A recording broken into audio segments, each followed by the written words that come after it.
হিদায়াত হুট করে পাওয়া কোনো একদিনের বিষয় নয়, এর জন্য আয়োজন করতে হয়, বিশাল আয়োজন।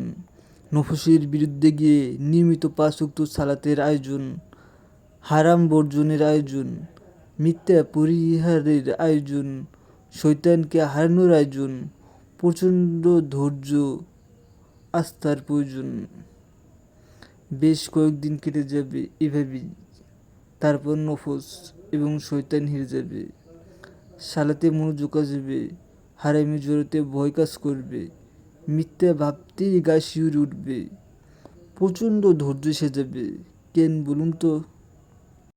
কারণ আপনি তো প্রথম ধাপে আল্লাহর দিকে ধীরে ধীরে এগিয়ে যাচ্ছিলেন, তাই যে আল্লাহ আপনার দিকে দ্রুত গতিতে এগিয়ে এসেছেন।